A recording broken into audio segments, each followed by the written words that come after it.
Hey everybody, Bearded Rogue here. So, before my phone broke, I recorded an unboxing of Root and its expansion that I received. I could not wait for August to actually start, and so I recorded it on the 31st, or on the 30th, and then the 31st my phone died, and so that video is lost to time. But I did want to still talk about Root.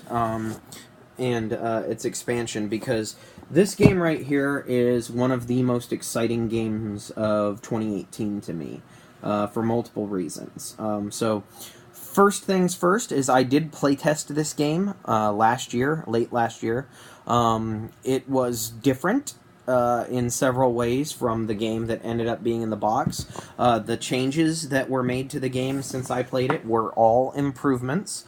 There's not a single thing that is worse than when I played it, to include the artwork, which is absolutely mind-blowing. Kyle Farron and his art style, whether it's Vast or Root, or just the doodles he does in his spare time for his kids. His art absolutely blows my mind. It has so much character and so much style, and it's so unique, and I absolutely love everything about it. And I think it is the perfect tone for Root. I have never played a coin game. They interest me, but they always seemed like a ridiculous amount of rules reading for less payoff than I would like. I feel like this box is better to look at than me, so I kind of want to keep it in the frame, but you can't see me if I do that, so I'm going to move it slightly off and we'll bring it back in. I haven't played any of the Coin games. The Coin games, I'm not sure exactly how that one is done. Coin, I think, is what people say. They interest me. All games interest me. I'm an Omni gamer. And even though war games aren't typically my thing, asymmetry is something that very much interests me, whether it's Netrunner here, or BattleCon hiding up in here. I'm very, very interested in asymmetrical games, which is what originally drew me to Vast and leader games in general. So it's always something I've been interested in, but it seemed like there was a lot of rules to learn. Like most war games, it seems very complicated. After looking at some war games and after being encouraged to check war games out by various people, Katie from Katie's Game Corner, and a couple of my friends from back in Cincinnati, James Nathan, I'm specifically thinking about you, and Scott. The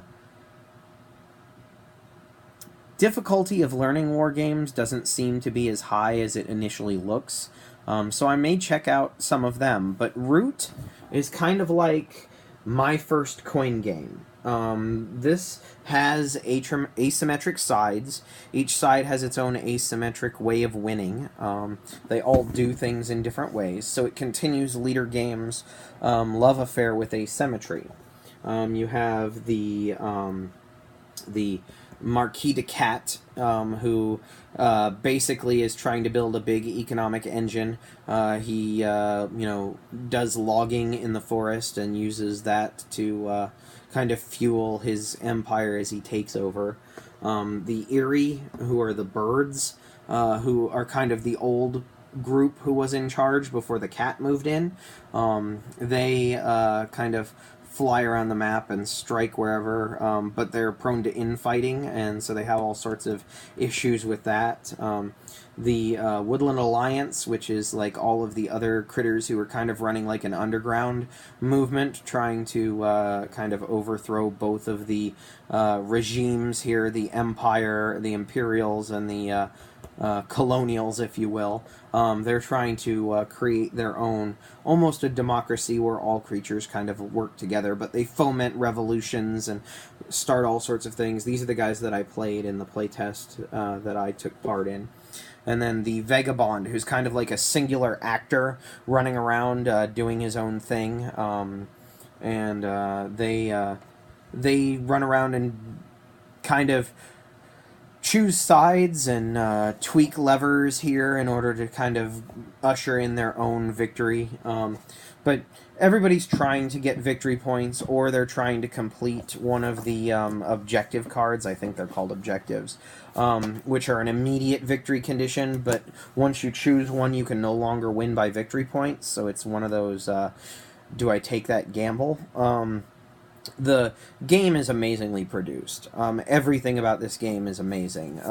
You've got the law of Root, which is a very, like, outline-oriented rules booklet that's very much like bullet points of specific info, very little in the way of pictures or anything like that. Like, this is where you will get all of your questions answered. It reads almost like a law document.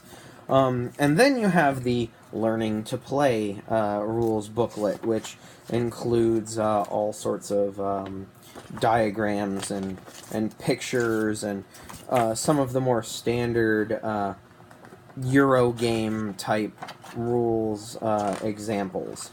I'm given to understand that this is a fairly common way of presenting rules in war games, which is really cool that they kind of stuck with that.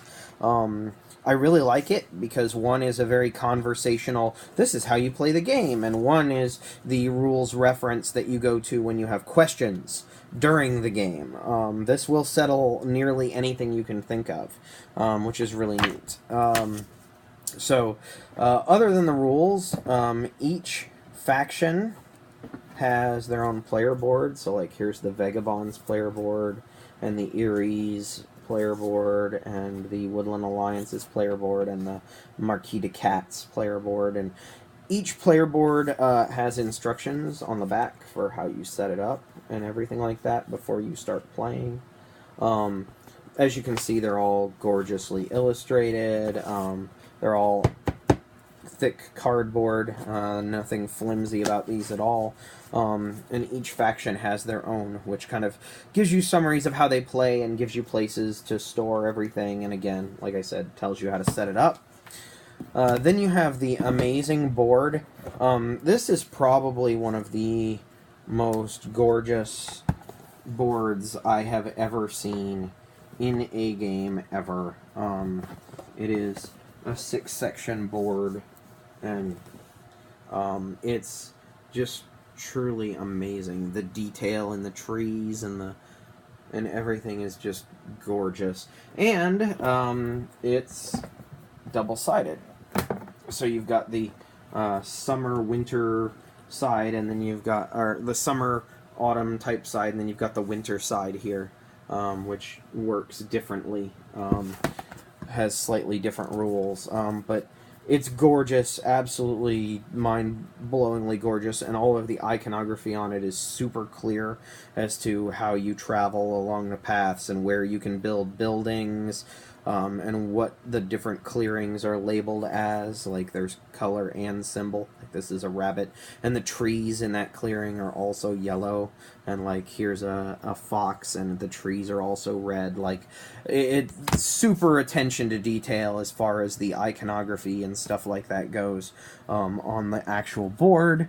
Then each faction, I've already pre-bagged this, obviously, because I already had done a unboxing video, but each faction kind of has their own baggie of stuff, and then like there are overview cards for all of the factions in the base game, and there's enough that you can hand one to every player so that people can get kind of a summary of what each faction does, even if it's not the one they're playing. Obviously the player board has more detail about your specific faction, but if you want to know what the other ones do, it's clear. Again, the iconography kind of holds true. Like, all of the Woodland Alliance tokens are green, all of the Ares tokens are blue, all of the Marquis de Cats tokens are this orange color.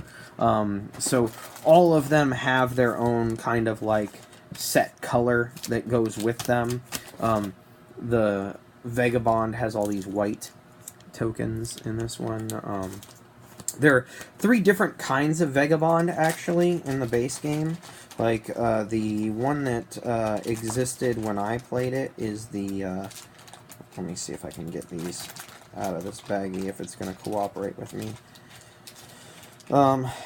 So, the one that I played with is the Thief, which is this little raccoon. You can also get a plush of him. I don't know how long those will be in existence, but he's available as a plush right now. But the thief was the one that I was aware of. They also have this beaver who's a tinker, and this, like, I don't know if it's a fox or a wolf or something, who's a ranger. And those are the 3 that are in the base game that you can play as.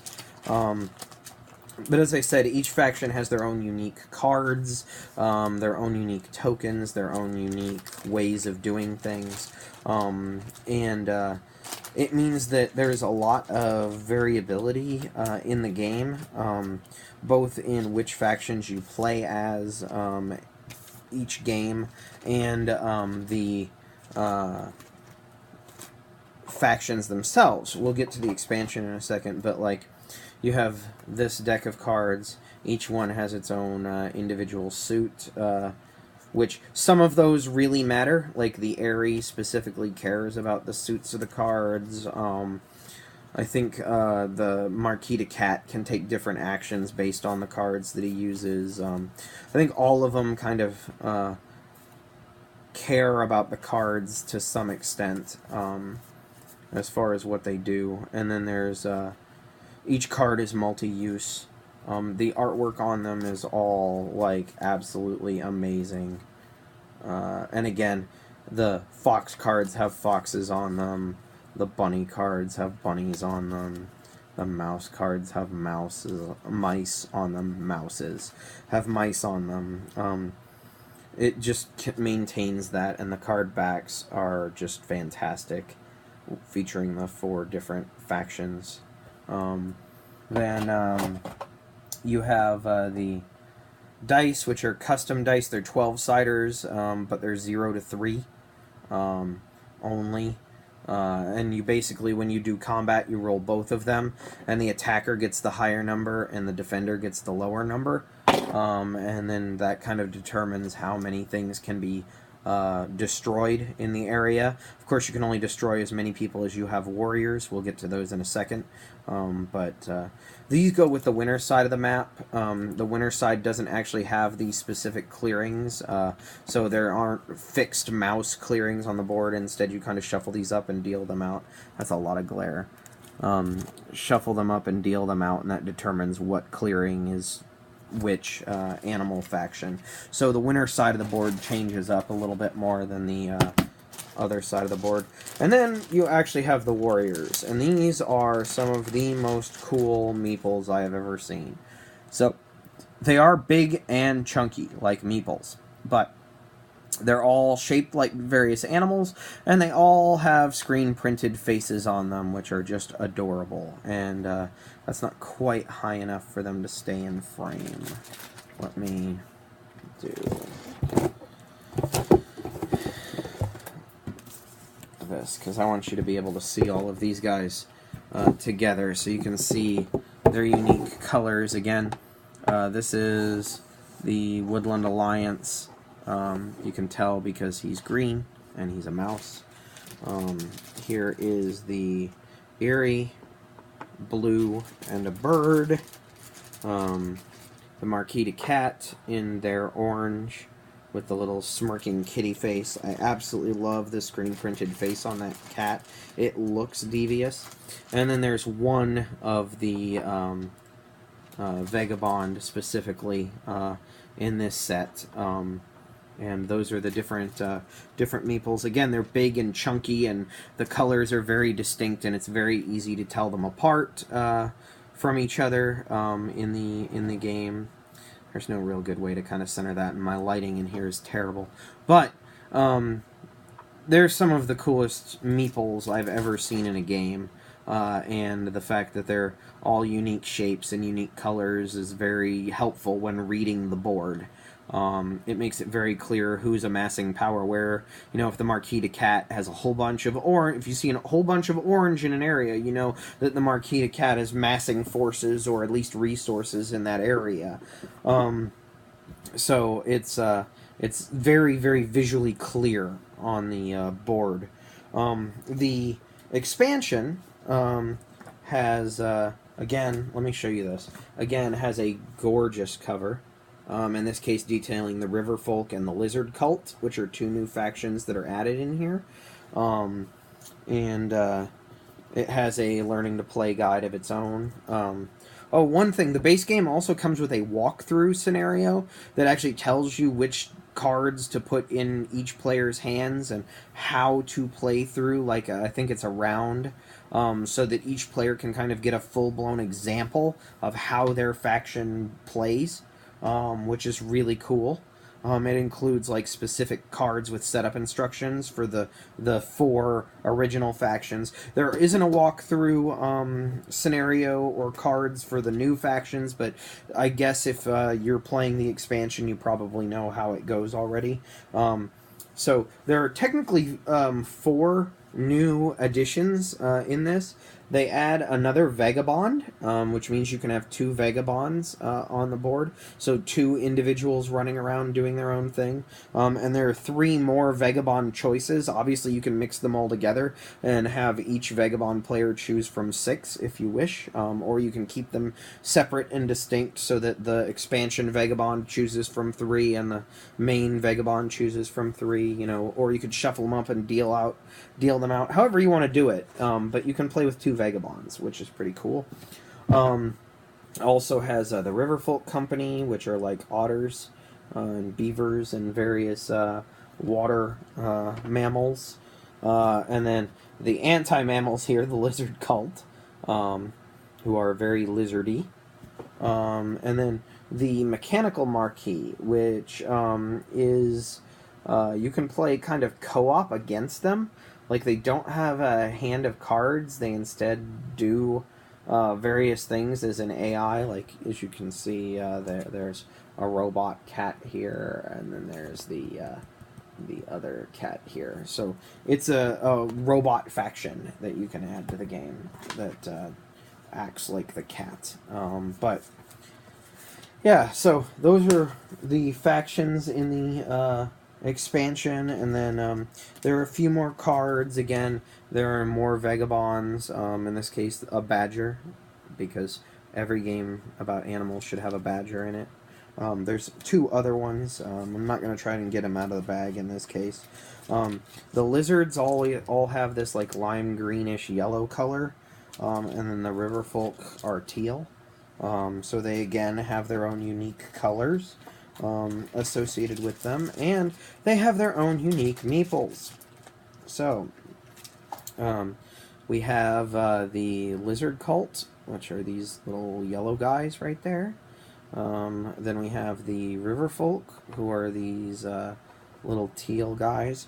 They, as far as I'm concerned, are the most adorable of them. I think the cat's my favorite because of the little, like, sly smile. The Angry Birds are funny, but the sly smile cat is my favorite. However, I think the Riverfolk are the cutest. Like, that little otter meeple is adorable. And then the second Vagabond is kind of like, let me see if I can squish these guys in a little bit. So the Vagabond is is white on black instead of black on white. So the 2 Vagabonds are black and white, contrasted. Otherwise, they're virtually identical. I guess one could be a raccoon and one could be a badger, pretty easily as far as the markings are concerned. But those are all of the custom meeples between the base game and the expansion. All the different factions, as you can see, have their own shape, their own color, and it continues that whole graphic design consistency. The base game, this game also comes with some card stands, the expansion does, which help when running the robot player. I'm assuming you can just give these to every player in general anyway, to make it a little more easy to look at all of your cards at once rather than fanning through them, but I know that they're specifically used with the marquee, the robot marquee. But anyway, so it's, like I said, it's a bit of an entry level coin game.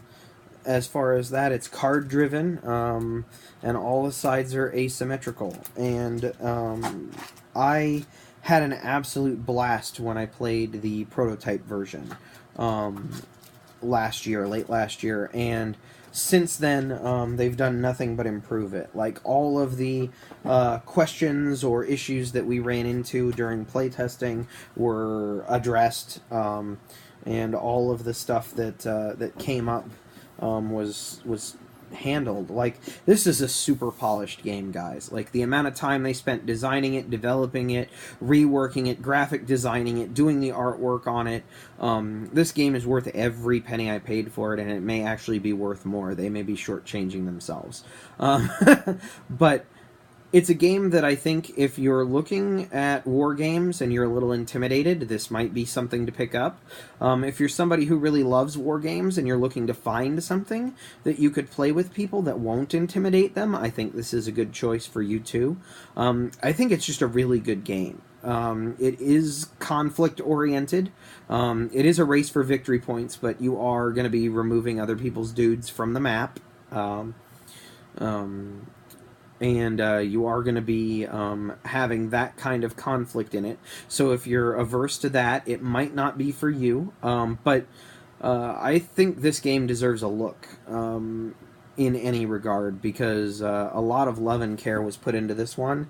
And it's a really fun game. If you like conflict, if you like resource management or managing armies, or, you know... It has all of that in it in spades. In addition, like, on top of all of that, it, with every faction being unique, the game kind of offers a different experience when you play it with each faction. But unlike Vast, where everything is radically different, in Root, everything kind of has the same basic rules, and then they each have some minor tweaks that they have on top of it. Like, the way that they score points is different, but, like, the core mechanisms of the game, how you attack, how you progress from space to space, how you do all of that stuff, is pretty consistent across the factions. So you can learn the basics of the game by playing any faction, and then each faction has their own unique individual aspects to it that you can engage with later on. I'm just going to spin the boxes around on the sides. I think this is my favorite, with the raccoon and the otter and the lizard, but... oh, that badger is awesome, and the Marquita cat here. But yeah, lots of love and care was put into those designs. Leader Games has done it again, as far as I'm concerned. Vast is a huge success, and Root is more of their take on a war game of sorts, and I really love it. I can't wait to play it more. I can't wait to play it at the different player counts and with the different factions and really dig into it. But I'm really excited to have it in my collection. And I really hope that if any of the stuff that I've said, even if it's just the adorable meeples, appeals to you, that you check it out. Because I think it's worth checking out. It might be my game of 2018 right now. We'll see, but it's definitely on the near the top of the list at a minimum. So yeah, that's it. Root from Leader Games. I'll be back tomorrow with something else. Later, guys.